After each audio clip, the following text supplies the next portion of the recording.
Hello, everyone. I am Julianne Meyer. You are watching Own Your Wellness, and boy, do we ever have an amazing guest today. He is the founder of Charm City Integrative Health. He's a doctor of acupuncture as well as Chinese medicine. He's an integrative medicine specialist, a public speaker, an author, a consultant, a meditator, and a dad of two fantastic redheaded girls. And wait until I explain to you, oh my goodness, this man has studied like nobody else, and he contributes like no other guest we've ever had. So without further ado, let me humbly introduce you to Tom Ingegno. Welcome to the show. So glad to have you. Thank you, Julie. I got to say, that kind of introduction, I don't know what to do with. I I it's a know. hard time taking praise. Well, it's funny too, because it's like you and I were talking before. It's when you're in it, you don't Yeah. even realize. And it's like when somebody else describes you, it's kind of like, wow, I'm impressive, but wow, that's Yeah, I've said like I've had people like reading stuff off of like my resume or something, and I'm like, who did all that? And you're like, oh, well, that's me. And it's funny because there's an expression in Chinese medicine: when drinking water, remember the source, right? And that's actually a Chinese expression. And I feel like I got here because I had so much help along the way, and not just directly people that kind of pushed me and promoted me, but that lineage, right? East Asian medicine's been around for as a formalized system over 2,700 years. So going back to when time began, we had our first inklings of this, and people would pass that on. So I feel like it's important, regardless of what I'm doing currently, that one, I honor that tradition. I make my mark, but I do it in a way that doesn't dishonor those people that came before me. I really love that, because a lot of people, the ego gets in the way and it turns into me, me, me, me, me. And Mhm. you're saying that you're more of a vessel to continue this education, this learning, these teachings, and be of service to other people. And I truly appreciate that. I think that that is a beautiful thing you know, to be able to honor where you learned from and what you learned, as well as owning it too, because my goodness, as we were saying before the show started, most people, they go to college, university, whatever, and then that's the end of their learning. But you have taken it to this whole other level, and I would just love, though, to start out with you sharing a bit about yourself and your own wellness journey. Yeah, so I tell this story, and I'll try and keep it not as long-winded as it could be. My grandfather was a pharmacist, and he certainly is one of those influential figures in my life. I was very close to him growing up. Through my teens, I was in his pharmacy helping out, mostly cleaning up, restocking shelves, that kind of thing. But one day in particular, I remember him, and this is old school before they had computers and machines that were all counting out the pills, and you would do it by hand. You had this little kind of plastic tablet with a spatula, and you would scrape out pills and put them into the patient's jar, and then anything extra would go back into the pharmacy jar. And he looks at me one day and he says, this patient has to take 3 of these pills a day. And he was a day laborer, basically, people outside of Home Depot get in a truck, they give them cash at the end of the day. It wasn't much money, but at the time that was like $60, for 2 days worth of the supply. And he Mm-hmm. goes, you know how much that is for him? And he looked at me and he said, there's got to be a better way, and I'm looking to you to find it, right? And that stayed dormant in my head. I was actually, that didn't come back around until I was in acupuncture school, and I went, oh, wow, that actually happened. I remember that vividly. But I was geared to go into medical school. I was pre-med at Loyola for a couple of years. And something happened, and I had to change my financial aid package, and it wasn't viable for me to go back. And I switched over to New York Institute of Technology, which is associated with New York College of Osteopathic Medicine. And it's like, all right, you won't be an MD, you'll just be a DO. No, just keep trucking. And during that intercession of my junior year, so that Christmas break, I got a postcard in the mail from an acupuncture school. And it was for an open house. And I went to the open house, and within 2 weeks, I was enrolled in that program. Wow. And never looked back. And it seems like when I'm supposed to do something, it appears. Like I can struggle, I can fight the current. Mhm. When it's right, you just kind of go. Yeah, I kept that under a couple of minutes. That wasn't too bad for me. I was just thinking about what you just said about, you could have fought it. You could have, continued on and figured out a way with your original plan and, Yeah. scraping by the whole thing. But instead, it was like the universe was like, we think you should go this way. And you said, okay. Well, And I sometimes love it's it. so hard to discern what one, your heart really wants, and Hmm. two, is there something better that I can't, like we talked about ego in the beginning, right? Is it my ego driving this, or is it really what I'm supposed to be doing, right? Yeah. What's that ikigai? That concept of where that all comes together. I love that. My cousin, Kaya, she's absolutely amazing. And she's probably the most intelligent person I've ever known. She speaks four languages, etc. I mean, the world was her oyster. And it took her probably 15 to 20 years to realize that her calling was to be an acupuncturist. And she said, Wow. I just kept thinking, like, it's got to be something else. You, So I you know, appreciate that. I will say the people that are career acupuncturists, and most of us, we can't get hired. There isn't a company out there that hires us, or a hospital. And those jobs are coming more and more as more research is published, and they're seeing the value in acupuncture from a Western, medical frame. But most of us go to school, we go into massive amounts of debt, and Mhm. and we have a hard time going. I mean, that's something as a business owner. I don't think is unique to my practice. It's something, it's a labor of love, and if you don't really love it, you don't make it. And that's kind of sad, because I've seen some people that were clinically pretty good and just didn't have that mindset. And 22 years in the profession, I'm still trying to figure out what that exact mindset is. So maybe I'll ask somebody who's been out for 40 years or something, and maybe they can share some wisdom with me. I've been reading a lot of different books recently about being an entrepreneur and about having your own business, and all the things where you're not working for somebody else. Yeah. And the number one thing that keeps coming back is never give up. Yeah. Yeah. And certainly I will say something of entrepreneurs. There's a less of an aversion to risk. We're risk takers, but the ones of us that seem to last longer try and calculate those risks as best as possible. Exactly. I think that that's a really good point. You need to be brave, but not stupid. Well, there's something for just like, hey, let's just go. Uh-huh. But you might want a little bit of an outline. Put something on a piece of paper. Maybe you're that person that's blazing a new path, and you're going to disrupt the whole industry. And maybe it didn't work because it's not such a great idea.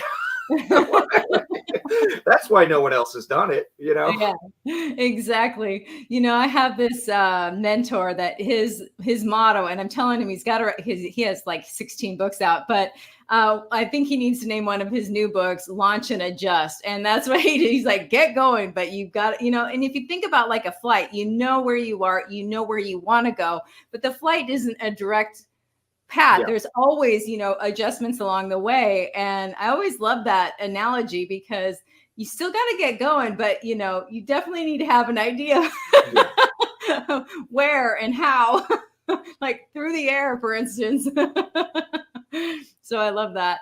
But one of the things that drew me to you when I was researching you was your business, because you have all sorts of modalities available. Mhm. So I would just love, for you to talk about, all the different types of things that people can do. Yeah, yeah. So I got to back it up just a little there, right? So, my training is in East Asian medicine, Hmm. and trying to look at that through the lens of a Westerner, which I am, and what are the things that acupuncture does, and not to take away from its rich history, and certainly it is such an eloquent system.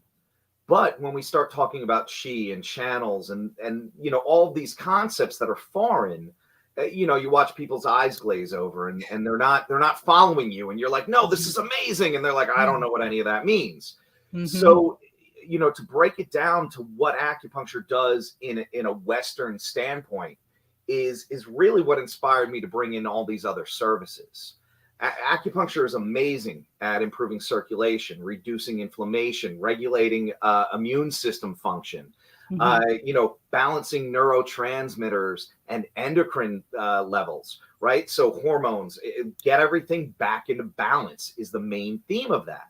And how it does that is still being studied today, right? We know this happens. We know that I put the needles in, and about 15 minutes later, you go into rest and digest mode out of fight and flight.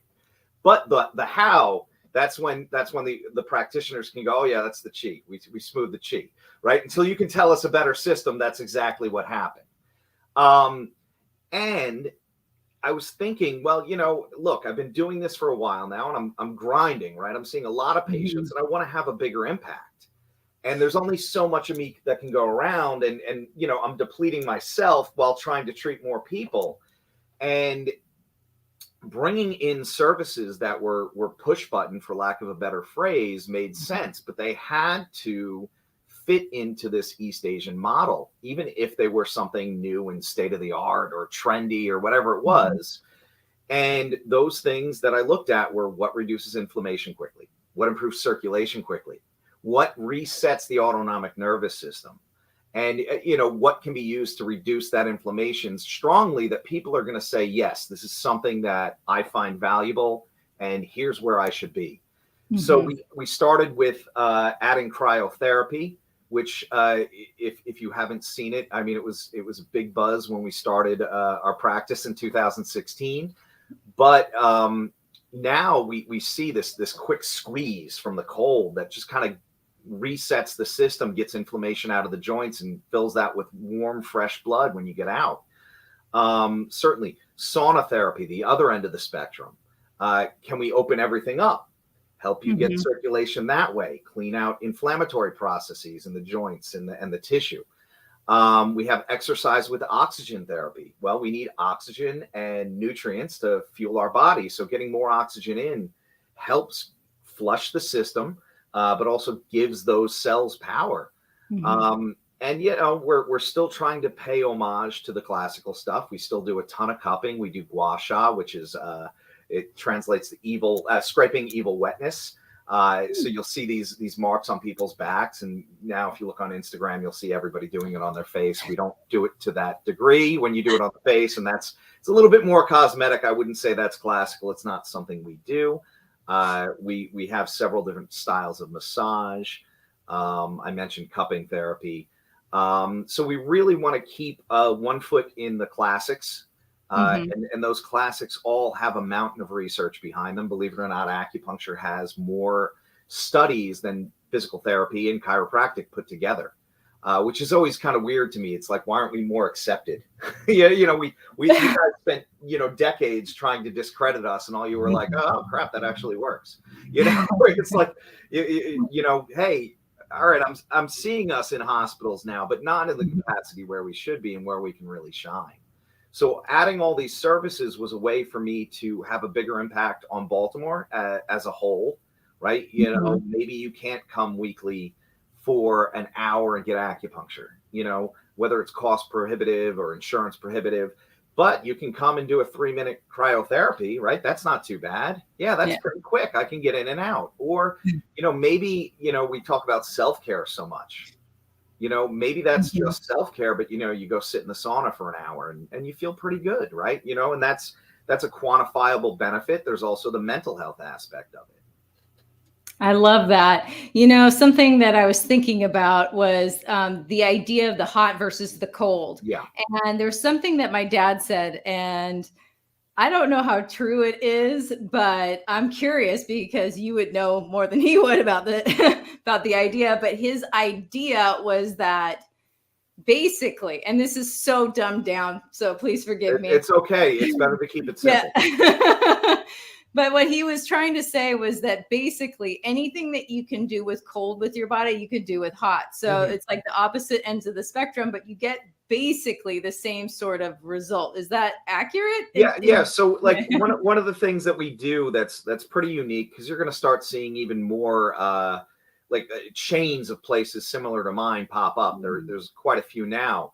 There isn't this intelligent way of putting those things together. And what we call contrast therapy is one of our stacks. And our stacks are like, here's all our services. They're all great alone. You might have a combination that you want to do, but if you're not sure, we tried to make it so, look, this plays really well with this and this for this reason. So come in and try that and get this synergistic effect. And one of those is a hot, cold, hot, or a cold, hot, cold. And I failed to mention that we also have a cold plunge tub because the cryotherapy wasn't intense enough. But within that, the idea is that you're treating your body pretty much like a pump, right? So we know that when we get cold, everything constricts, right? So that's going to be our fascia, our muscles, our blood vessels, squeeze us out. And when we get hot, that expands. So we're creating this kind of artificial pump to get even more circulation in and out of the body, right? The cold shuts it down, but then the warm expands everything and flushes that tissue again. So it's this really strong combination for inflammation, just to get, fresh nutrients and blood back into the tissue, get some of that stagnant blood out, right? So we have these microcapillaries, right? These tiny, tiny little bits that are, and in the extremities and deep in our body that we can't get red blood cells through, right? So we have a hard time flushing that tissue out and getting it nutrients, right? But if we can kind of squeeze everything out and then expand everything, we have a better time at getting waste out and nutrients in. So that cold, hot, cold, or hot, cold, hot is a great way to do that. I love that. That makes so much sense. I've always wondered. And so I'm glad that you explained it, because it's something that it's been in my head rolling around for a long time, but not enough to actually research it myself. So I love the idea too, that you are letting people know what works well with other things, because any place, because I live in California. And so, there's a few different places that are similar to what you do, but they're more kind of like cosmetic as opposed to medical. And so they don't, it's not the same sort of, I'm not saying that the process is the same, but it's just not the same. It's rough because, no one knows what to call us, right? And most of the services we do, if you're coming in for well care, that's the sweet spot. I want to think of us as like a gym membership, right? It's not, I don't go to the gym once and do some sit-ups and, now here's my washboard stomach, or like, I'm just going to go lift this weight, this handful of times, and then I'll be stronger. Right. But healthcare is this dynamic thing. We need different things at different times, but we also need consistency within that. Right. That 6-month yearly checkup you do, where they do a blood draw and they go, okay, the numbers are good, see you in a year. That's good for, oh my God, there's the car and check engine light is flashing, but it's not who you are throughout that whole year, right? So what we can do is keep you up and running better, help you function, have you be out there doing what you need to do, rather than, oh my God, I'm broken now, and now I need to invest the time and money. Right. So if you look at it more like going to work out, it makes more sense. And it's not that I'm against cosmetic stuff, but I do feel if we improve how our body functions, we're going to look better anyway. Right. We're going to get more circulation to our face. We're going to get better blood flow. We're going to have more nutrients. Right. So all those little things that we do, not that, like, I'm not going to knock anybody that gets cosmetic surgery or fillers or Botox.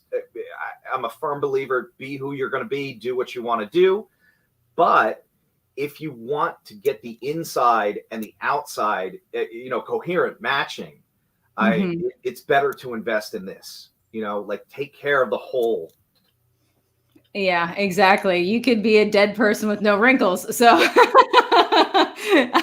I'm sorry, I had to make a little joke. But anyway, it is time for us to go to a commercial break. So we're going to be Sure. back in just a moment.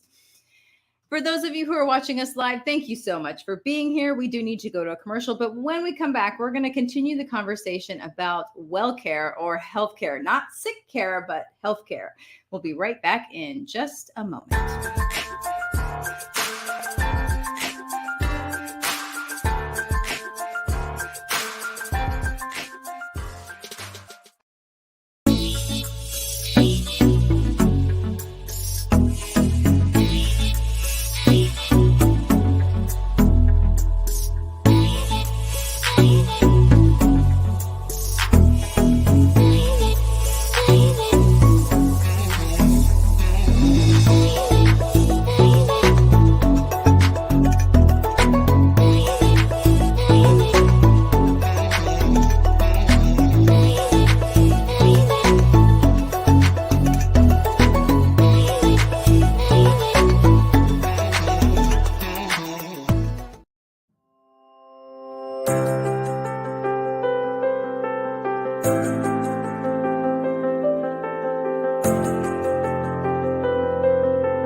Oops, trigger finger. My finger's like, we need to get back to our guest. So without further ado, let's bring Tom back on. I didn't intend to do that, but that's okay. Anyway, I'm so glad that you were here today. Every time, I mean, not that we've talked a million times, but I just feel enlightened, and you just have a way of explaining things that to people that maybe were mysterious before. So I love that you can, make Chinese medicine, for example, and acupuncture, all of these things more accessible for us because it's been around a lot longer than Western medicine, But it's such a crazy thing where I almost feel like that and we have this kind of like, oh, the mysteries of the Orient kind of thing. I don't think that was ever propagated by anyone in Asia. I feel that was more of a Western thing. And certainly early on, there's people that would go to Tibet and study Tibetan Buddhism and these things, right? And they bring it back and they'd have these stories that all seem supernatural. And you got to realize they were writing a book. They needed to sell a book. And hey, you lay down, you feel better, and you leave. Doesn't sell a book, does it? Right? So, my most of my Asian teachers throughout acupuncture school were medical doctors that also learned Chinese medicine, right? And they saw the value in both. And this wasn't this was an and, not an or, right? So to have that value in both of them and be able to see things and say objectively, yes, we know when we do this, this is what happens. And the crazy thing is they knew that 3,000 years ago, right? And they had a better understanding in some cases than we do now. And we're rediscovering certain things that yes, they knew thousands of years ago, and we can look back to other civilizations too, right? The Ebers papyrus out of Egypt. I mean, they had descriptions on how to reconstruct a nose that had been taken off, and they knew little things like And they do this during plastic surgery. If your nose gets taken off, they know that when they graft the skin from the forehead, and I've got a great one now, it goes all the way back. They had to peel the skin off and flip it over and leave it attached here. They knew that the vasculature had to feed that tissue to keep it alive. And if they cut it and grafted it from somewhere else, no blood flow, no life. They couldn't do it. So we think now that we're at this, apex of medical knowledge, and we might very well be, but we still have things behind us that we knew then that we probably said, oh, that's ridiculous. No one needs that. That's witchcraft or that's voodoo. And no. It actually has value. And it's starting to come back around. So it's not that you go and, do every traditional practice just because it was a traditional practice. But if you can look at them with an open mind and not immediately denigrate it or write it off because, it's foreign to you, I think is really important. And I feel like here in the West, the biggest issue isn't whether or not it works. The issue is I don't understand it, right? And it's not a language barrier anymore. It's a concept barrier. You don't get these concepts because you didn't go to school for it. But if I can explain it in a way that somebody from the West can understand, it's not talking down to them. It's translating. No, I love that. I was just thinking too about how it's not a language barrier and it's not something, that people just don't understand. But then I think about electricity. I don't need to understand electricity to benefit from it. So I think it's interesting that, marketing and sales and things like that have turned these traditional practices into some odd thing that maybe we should be afraid of. And some of it is just, that fear of the unknown, right? So the more I can get out here and do great shows like this or get quoted in magazines, you mentioned my ego. Yeah, I still have one. But my main mission is to put this in the light that it deserves to be in. And that is not shrouded in mystery necessarily. Exactly. Now, you had mentioned before, also being in magazines and quoted in those, but didn't you write a book? So yeah, I did, and I'll say it was an attempt to do exactly what we've been talking about. How can I bring some of this to the West in a light where it doesn't seem off-putting or scary? And the first book was You Got Sick, Now What? Which talks about 7 cures from East Asian medicine that people can try at home. And these are not radical concepts. They were just simple, quick fixes to somebody who from Asia would probably, grandma used to do that all the time. We have that in our closet right now. But for the Western audience, that might be very foreign. My new book is actually, and I love talking about this because it doesn't even come from Chinese medicine. It's even older than acupuncture as a system. And I'm calling it the cupping book because it's on home cupping. And and I feel this is something that came out of folk medicine. I mentioned the Empress Papyrus before. That's the first written documentation about cupping. So this is ancient Egypt, 1515 BC. And it detailed it quite robustly and described how to do it and what to do it for. But this is something that has been in homes. When I used to teach, every foreign student, every student that might have been 2 or 3 generations in the country would say, Grandma used to do it. Wow. So why not bring that mainstream, right? You're seeing plenty of people. Michael Phelps got me an interview the next day on ABC News. It's like, hey, you're in Baltimore, right? Yeah. You do cupping. Yeah. You see Michael Phelps? Yeah. Can we come record? Yes. So those perfectly circular marks have a reason and an intention and a long history of use and a lot of great studies behind them. So why not spread that into something somebody can do at home quickly and effectively? So I'm super excited about this book because I want the information to be practical and hands-on and quick. I love that. Oh, I can hear me feedback. Anyway, I would love for you to explain a little bit for the audience what cupping is, Yeah. because there's people out there that they're like, what cupping? Yeah, well, if you Google it, occasionally you'll come up with like coffee cupping, right? So that tasting the coffee, much like a wine tasting, and it's not that, right? So cupping therapy, sometimes they'll call it vasopneumatic therapy too, because we gotta make everything fancier than it is.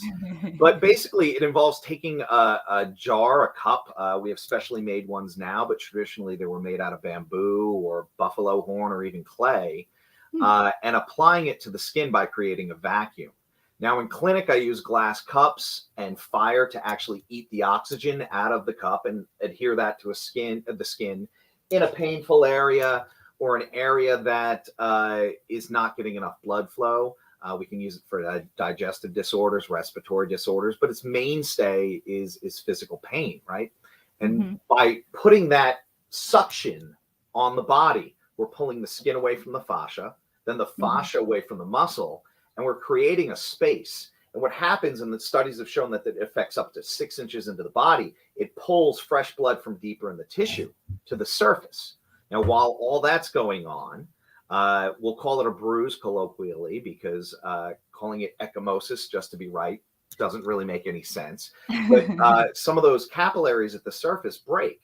So we're left with this perfectly circular reddish purple bruise. Now, we've created this space. We pump fresh blood through the muscle to soften it. We know that when fascia, which is like this mesh under the skin, gets tangled up, we get these little bumpy spots, we get tightness, we don't get full range of motion, and we can get some pain.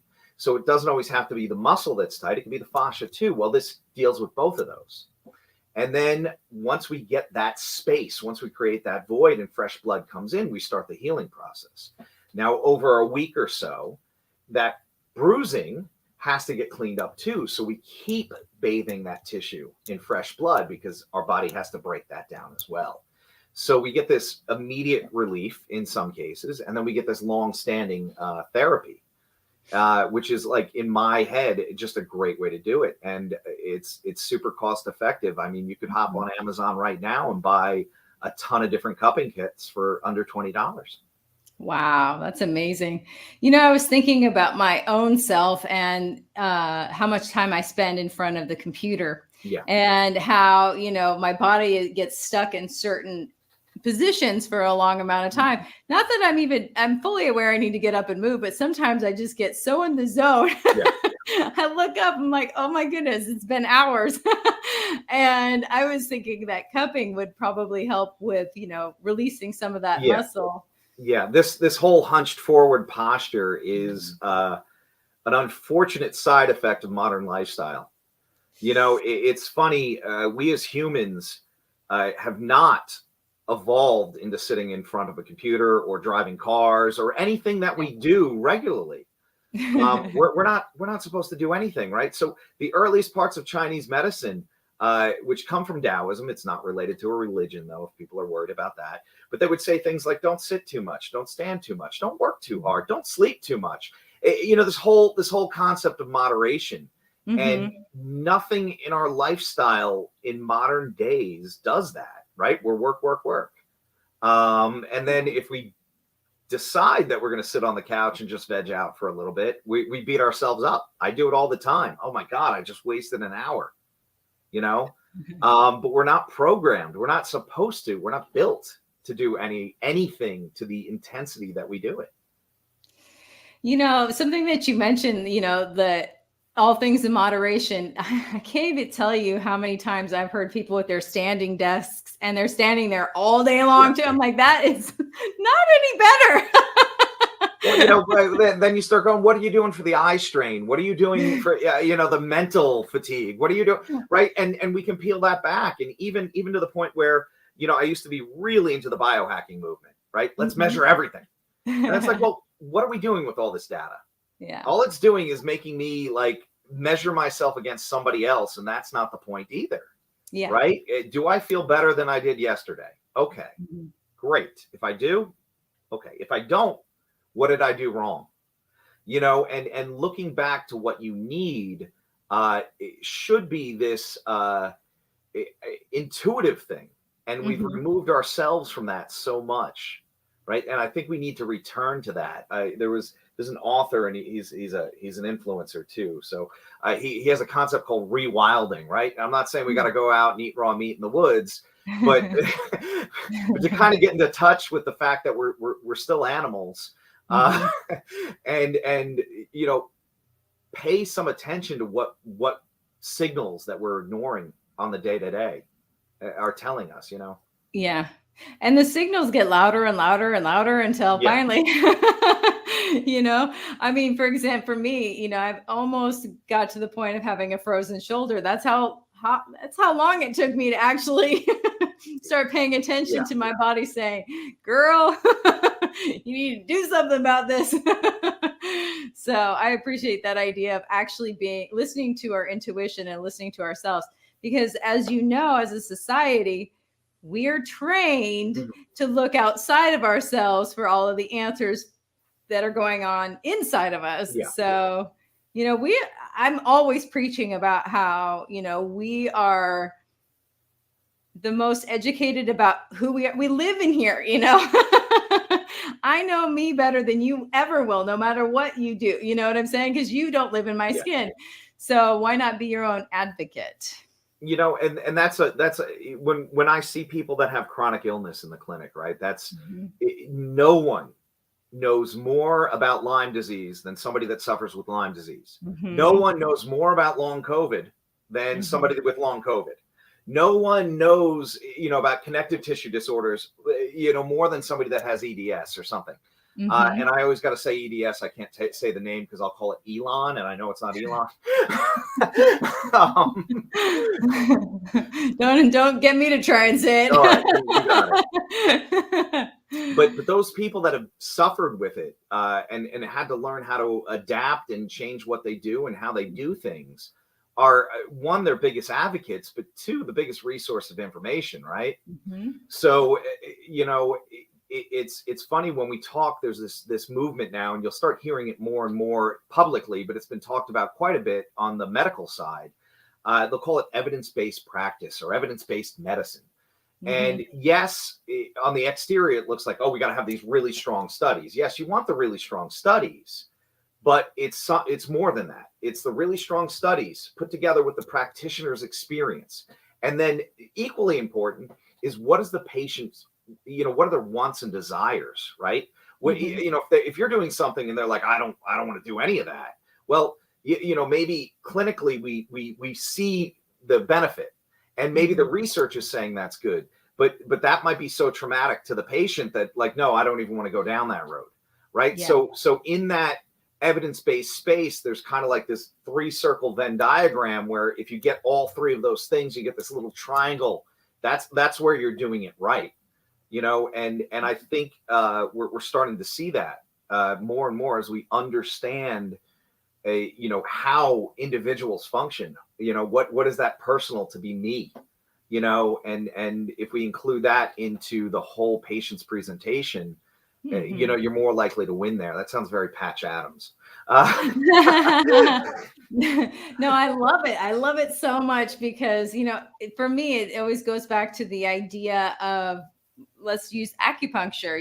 If somebody swears up and down it's not going to work for them, even if it's the best practice, it probably won't because, they won't allow it. I just think about horses and how it works so well with horses Yeah, because they have no preconceived notion about whether or not something's working or not. They're just existing in the present moment. yeah, And, if somebody is going to come into their, you know, I don't know, some sort of healthcare practice and be told to do something that they're 100% against, even if it was, I mean, like you said, that's traumatic. That's going to yeah, cause other things to go haywire. I love that. I love that idea. We do need to go to one more commercial break. sure. So we're going to be back in just a moment. As I said hello to everybody who was here live during the last one, I'm saying hello to everybody who is watching us on demand. When we come back, we are going to continue the conversation and maybe learn a few little things like misconceptions about the practices we've been talking about. We'll be right back in just a moment.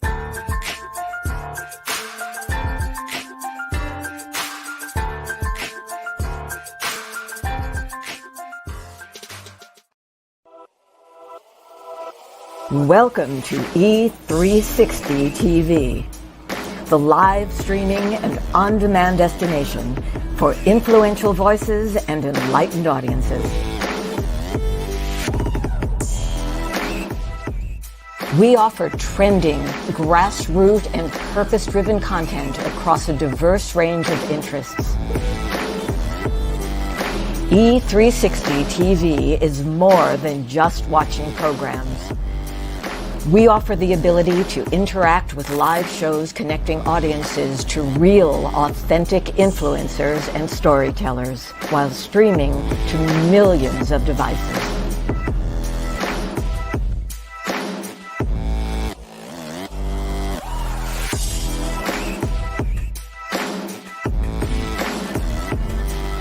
Real experiences. Raw conversation.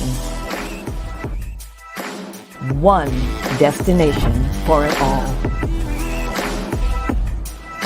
E360 TV.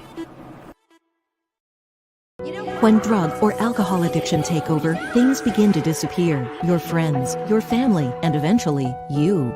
Recommended by Dr. Phil, New Method Wellness can help get your life back with individualized treatment plans for dual diagnosis clients. New Method Wellness provides the most highly credentialed treatment in a safe and welcome environment. Call New Method Wellness for your free consultation and ask about our national accreditations. Together, we can put the pieces back together.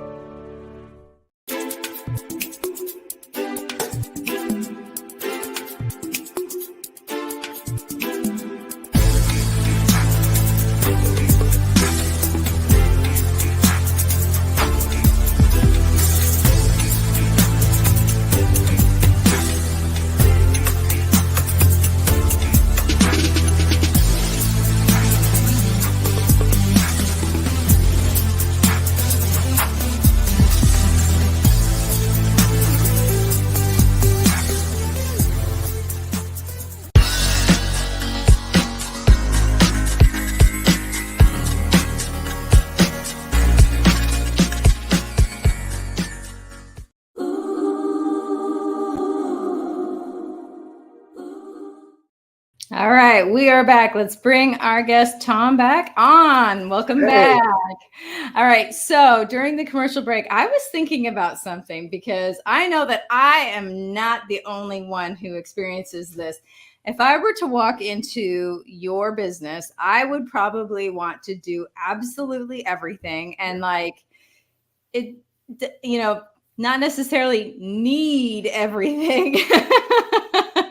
But I would want to like play and have fun. And then the other part of that is I might get to the point where I'm like, well, I didn't see any results because I probably didn't give it long enough to really, for me to even notice or know what to look for. So I was hoping that you could address that for people like me that, Sure. So I'm going to break that into the kind of two parts that it is. The second part, let's start with that one. What we try and do is set up reasonable expectations. Everything we do at our office health is not a light switch, right? This is not a Western system where it's, too many parts, not enough chemicals. This is trying to get your body to work better. So it's therapies, right? And sometimes we hear therapy and we only think talk therapy. But the idea is that these modalities have to be used with some consistency. So depending on your overall health, your age, the severity of the condition, of course, will depend on how well you see or how quickly you see results. And, we try and set up reasonable goals for everybody. I got to say, my techs, my staff does an amazing, amazing job. And I have to praise them every day. I love them to death. They are very keen on that. And they don't want to promise something they can't deliver on. And that's something we really pride ourselves with, so if we see somebody coming in and something's hanging off, it's not just going to go right back on. And it's a little bit problematic. Sometimes I'll have somebody come in and they'll give me this sob story and we'll treat them and they go, oh my God, it's all gone. And it's a double-edged sword, because on one hand, they're referring everybody. And then on the other hand, everybody that comes in goes, well, you saw Susan once and, she dropped her canes, never had back pain again. And it's like, well, Susan's 20 years younger than you. Pull the muscle. You broke your back. You've also had 5 surgeries and you're on a ton of medications. You are not Susan, right? And that individuality is what makes it so difficult, right? When we say medicine is a practice, that's what we mean. It's like, why? Because everybody doesn't come in exactly the same. So we have to practice on what to say and how to treat, those conditions.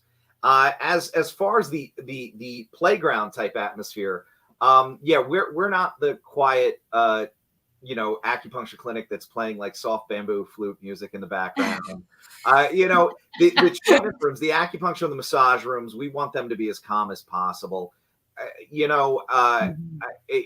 There's an expression from our classical Chinese textbook that we all love to misquote, but roughly translated, it is acupuncture is the expression of humanity, right? So if you come see me, it's our interaction.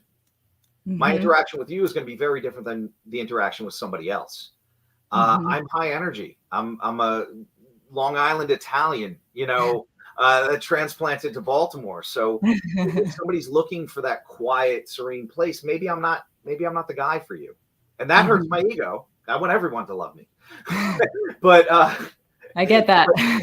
But within that, the truth, the reality is, like, if you want me to tell you what's going on, if you want to have an interaction, if you want to have a conversation about what we're doing and why we're doing it, I'm your guy.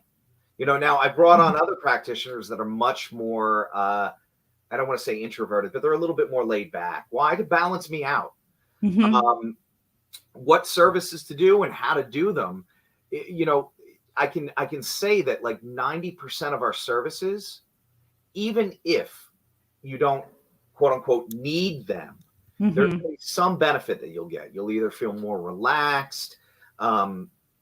You'll get something that may not be super tangible, right? Our red light therapy is one of those services that, like, if you go in once, you go, yeah, I feel good when I get out, but I hard time to quantify. We see benefit after you do it, a course of treatments. So to combat that and to let people kind of have that playground mentality or that atmosphere, we actually offer memberships. One, it's about consistency, right? This is not done. Nothing we do is like that. But 2, it saves you some money and lets you experiment as well.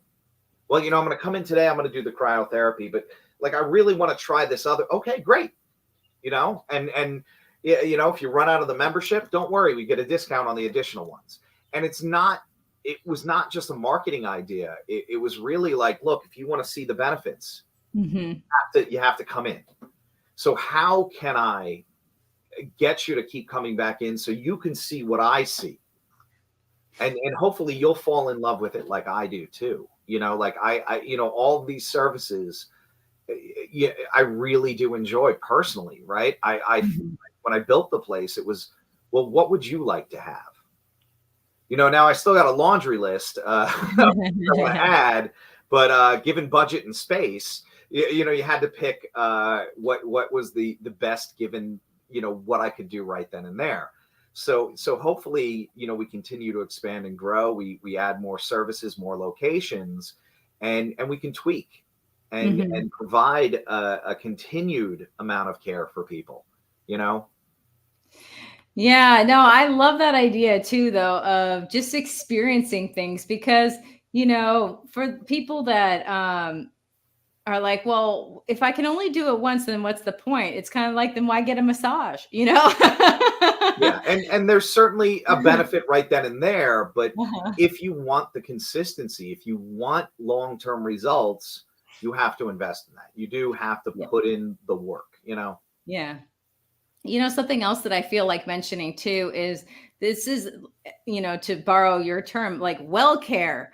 I would personally much rather spend my, Mhm. insurance deductible or something like that on well care as Yeah. opposed to preparing for just in case I might possibly get ill. Yeah. If I had to choose between the two, that's what I would choose. I would choose keeping myself healthy and keeping myself optimal. It's like I wouldn't want to drive my car past the time I was supposed to get an oil change. Yeah. So why would I do that with me as well? Personally, yeah. And it's a hard concept, but I will say I do believe like COVID was a shift, right? We saw that change. We know that like if I don't take care of myself, one, I'm not going to be able to help other people, but it also puts me at risk for all these other things, right? And not that I ever want to see something like that ever happen again, but it was a wake-up call. It shook a lot of us into going, no, I need to spend time and money invested in my own care.